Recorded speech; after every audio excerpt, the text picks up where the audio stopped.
غسل کرنے کا کیا طریقہ ہے؟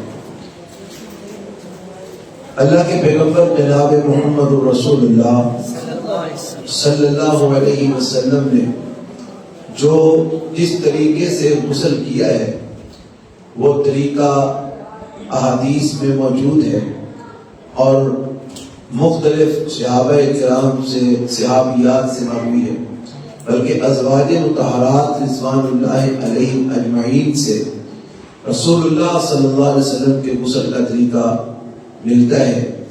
ایک روایت حضرت عائشہ رضی اللہ تعالی عنہا سے اور ایک روایت حضرت میمونہ رضی اللہ تعالی عنہا سے۔ اس میں صرف تھوڑا سا فرق ہے، باقی سارا طریقہ ایک جیسا ہی ہے۔ اور اس میں غسل کا طریقہ بیان کرنے سے پہلے میں یہ بھی واضح کروں کہ یہ جو غسل کا طریقہ ہے یہ غسل جنابت کا طریقہ بھی ہے، اور اسی طرح خواتین کے جو غسل ہوتے ہیں غسل حیض اس کا بھی یہی طریقہ ہے۔ تو ایک ہی طریقہ ہے جو نا وہ ان سارے معاملات کے لیے غسل کرنے کا۔ سب سے پہلے حدیث میں جو موجود ہے کہ غسل کرنے سے پہلے استنجا کرنا چاہیے، بلکہ حدیث میں آتا ہے کہ رسول اللہ صلی اللہ علیہ وسلم استنجا کرنے سے بھی پہلے اپنے ہاتھوں کو صاف کرتے تھے، ہاتھوں کو مٹی کے ساتھ مل کے تو ہاتھوں کو دھوتے تھے۔ تو ہاتھ آج کل صابن ہے تو صابن کے ساتھ دھوئے جا سکتے ہیں۔ تو پھر اس کے بعد استنجا کرتے ہیں۔ استنجے کے اندر آپ اپنی ناف سے لے کے اپنے گھٹنوں تک سارا حصہ آگے پیچھے سے اچھی طرح دھو سکتے ہیں، صاف کر سکتے ہیں، صابن وغیرہ لگا کے اس کی اچھی صفائی کر لیں۔ پھر اس کے بعد آپ دوبارہ سے ہاتھوں کو دھوئیں 3 دفعہ، اور یہ چونکہ اب ہم نے وضو کرنا ہے تو وضو سے پہلے بسم اللہ پڑھنی ہے۔ اب بسم اللہ واش روم میں بندہ پڑھ سکتا ہے کہ نہیں پڑھ سکتا؟ بہتر یہ ہے کہ آپ واش روم میں داخل ہونے سے پہلے بسم اللہ پڑھ جائیں۔ ویسے تو بعض علماء کرام کا خیال ہے کہ اگر چونکہ وضو کرنا ہے واش روم کے اندر بھی تو بندہ اگر صرف اتنا بسم اللہ کہہ لے تو کفایت کر جائے گا، اور اس میں حرج کوئی نہیں۔ لیکن پھر بھی بہتر یہ ہے کہ بندہ واش روم میں داخل ہونے سے پہلے وضو کی نیت سے بسم اللہ پڑھ کے داخل ہو جائے۔ تو وہ جو وضو کی نیت سے بسم اللہ پڑھ کے واش روم میں داخل ہوگا، وہ جب وہ واش روم کے اندر وضو کرے گا تو وہ بسم اللہ پڑھی ہوئی اس کو کفایت کر جائے گی۔ تو اب سب سے پہلے ہاتھوں کو دھوئیں، پھر استنجا کریں۔ استنجے میں اپنے ناف سے لے کے گھٹنوں تک سارا حصہ اچھے سے صابن کے ساتھ صاف کر لیں، دھو لیں، گندگی وغیرہ اچھے سے صاف کر لیں۔ پھر اس کے بعد دوبارہ سے ہاتھوں کو دھوئیں وضو کرنے کے لیے۔ تو 3 دفعہ ہاتھوں کو دھونا ہے اور انگلیوں میں خلال بھی کرنا ہے جس طرح عام وضو کے اندر کرتے ہیں۔ تو ہاتھوں کو دھونے کے بعد پھر 3 دفعہ کلی کرنی ہے، ناک میں پانی ڈالنا ہے، ناک صاف کرنا ہے۔ پھر 3 دفعہ چہرے پہ پانی ڈالنا ہے، اچھے سے چہرے کو سارے مکمل چہرے کو دھونا ہے۔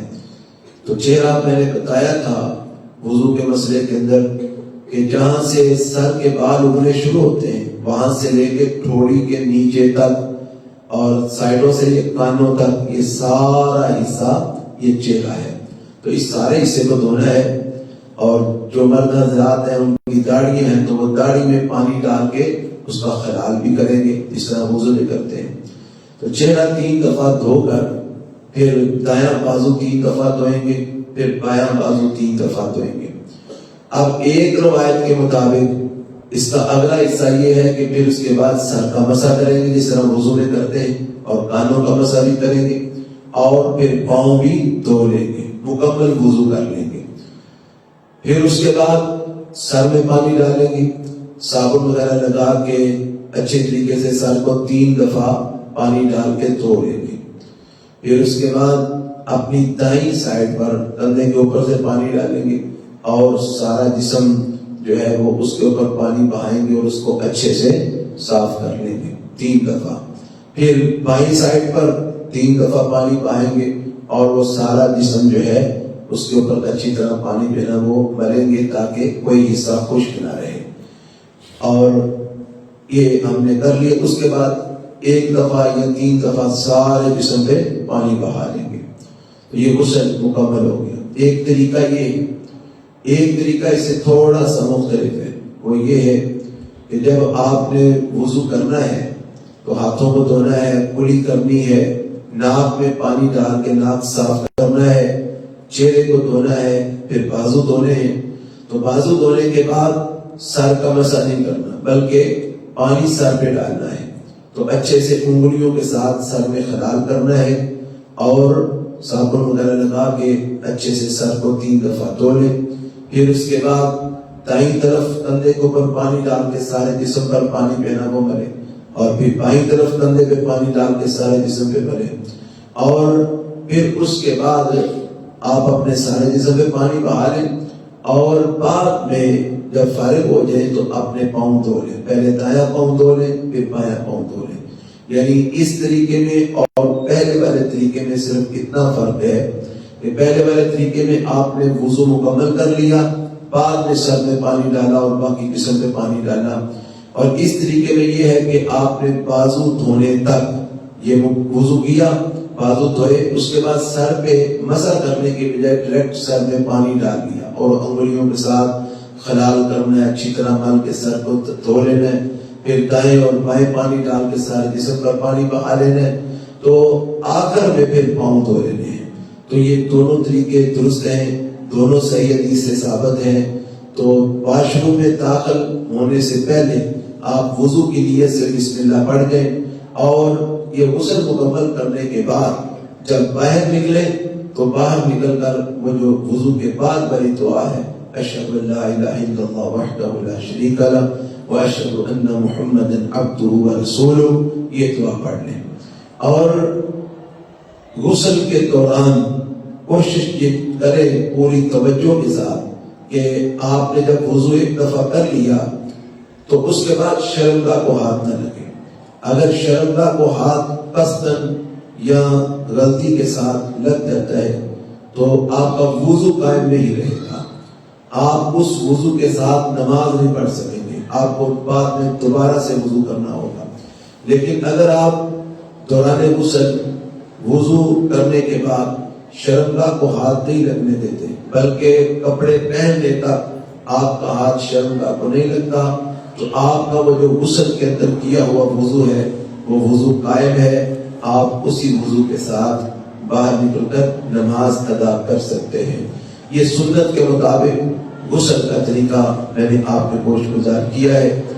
اور ایک اور بات، جو طریقہ غسل کا مردوں کا ہے وہی عورتوں کا ہے. اور ایک اور بات، جو غسل کا طریقہ زندے کا ہے وہی میت کا بھی ہے.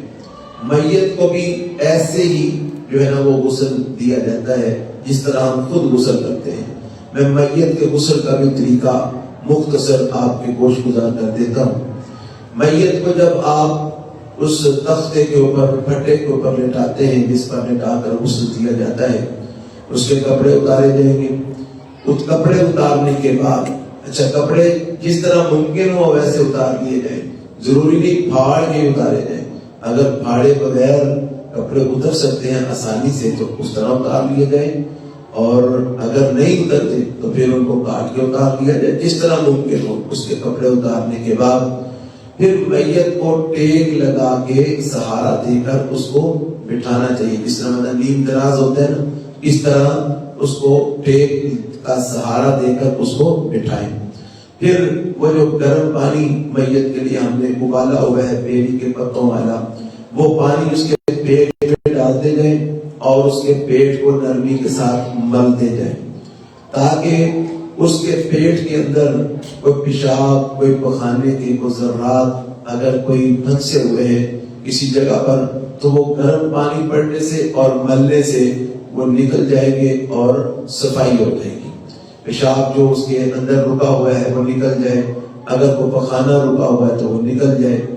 پھر اس کے بعد آپ استنجا کروائیں گے میت کو، مٹی کے ڈھیلوں سے استنجا کروائیں. اس کے بعد پانی کے ساتھ اچھے سے دھو لیں، ناف سے لے کے پاؤں تک سارا حصہ صابن لگا کے آگے پیچھے سے اچھے سے صاف کر لیں۔ استنجا کروانے کے بعد پھر یہ سارا حصہ دھو لیں۔ پہلے استنجا کروائیں، مٹی کے ڈھیلوں سے استنجا کروائیں، پھر اس کے بعد پانی کے ساتھ بھی اچھے سے صفائی کر لیں، اور پھر ناف سے لے کے پاؤں تک یہ سارا حصہ صابن وغیرہ لگا کے اس کو اچھے سے دھو لیں، صاف کر لیں۔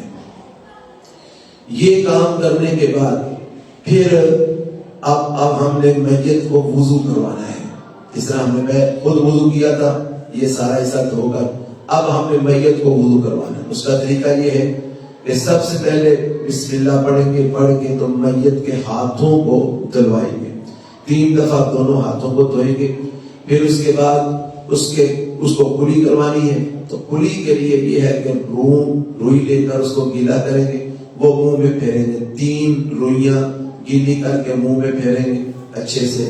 پھر 3 روئیاں لیں گے، ان کو گیلی کر کے تو ناک میں پھیر لیں گے، تاکہ ناک کے اندر جو پانی ڈال کے صفائی کی جاتی ہے اس کی جگہ پر یہ روئی ڈال کے تو اس کے ساتھ ہم صفائی کریں گے۔ پھر اس کے بعد میت کا چہرہ دھوئیں گے 3 دفعہ، پھر اس کا دایاں بازو دھوئیں گے 3 دفعہ، پھر بایاں بازو دھوئیں گے کونی سمیت 3 دفعہ۔ پھر اس کے بعد اس کے سر پہ پانی ڈالیں گے، اس کے سر کو اچھی طرح صابن لگا کے، شیمپو لگا کے، جو بھی لگانا ہے اچھے سے مل کے سر کو دھو لیں گے۔ سر دھونے کے بعد پھر میت کو جو ہے نا وہ کروٹ اس کی یعنی دائیں کروٹ جو دایاں حصہ ہے وہ اوپر کریں گے، اس کو بائیں کروٹ لٹائیں گے، اس کا دایاں حصہ اوپر ہو جائے، تو دایاں حصہ اوپر ہوگا تو اس کے دائیں حصے پر آگے پیچھے سارا صابن لگا کے تو اچھے سے یہ دایاں حصہ سارا جو ہے نا وہ دھو لیں گے۔ پھر اس کو اس طرح لٹائیں گے کہ اس کا دایاں حصہ نیچے ہو جائے، بایاں حصہ اوپر ہو جائے۔ پھر بائیں سائڈ وہ ساری اچھی طرح صابن کے ساتھ اچھے سے صفائی کر کے وہ سارے جسم پر مل کے تو اس کا بایاں حصہ بھی دھو لیں گے۔ اس کے بعد میت کو سیدھا لٹا دیں اور پھر اس کے سارے جسم کے اوپر پانی بہائیں گے۔ وہ حدیث میں آتا ہے کہ 7 مرتبہ پانی بہانا ہے، 1 دفعہ 3 دفعہ بہانا ہے، اور اگر 3 دفعہ سے زیادہ بہانا پڑے تو پھر بھی 7 دفعہ ہی بہانا ہے، یعنی 5 دفعہ بہا لیں تو سر سے پاؤں تک سارے جسم پر پانی بہانا ہے۔ اور اب یہ پانی جب بہانا ہے نا تو اس پانی میں پھر کافور شامل کر لینا ہے، وہ جو کافور ہوتا ہے نا اس کافور کی جو ٹکیاں ملتی ہیں وہ اس پانی میں شامل کر لیں، تو آخر میں جب پانی بہانا ہے اس وقت تو کافور ملے ہوئے پانی کو پورے جسم کے اوپر 3 دفعہ یا 3 دفعہ سے زیادہ بھی ضرورت محسوس کریں تو 5 دفعہ کر لیں، تو یہ پانی بہانا ہے۔ پھر اس کے بعد آخر میں میت کے پاؤں دھونے ہیں، پہلے دایاں پاؤں پھر بایاں پاؤں، اور انگلیوں میں خلال بھی کرنا ہے۔ تو یہ میت کے غسل کا طریقہ ہے، بعین ہی وہی طریقہ ہے جو زندہ انسان کے غسل کا ہے، بس فرق یہ ہے زندہ انسان خود غسل کرتا ہے، میت کو ہم غسل دیتے ہیں، تو یہ اس کا غسل مکمل ہو گیا ہے۔ تو یہی طریقہ غسل کا زندے کا بھی ہے اور یہی میت کا بھی ہے۔ اللہ ہمیں سنت پر عمل کرنے کی توفیق عطا فرمائے۔ سبحانک اللہم و بحمدک، اشہد ان لا الہ الا انت، استغفرک۔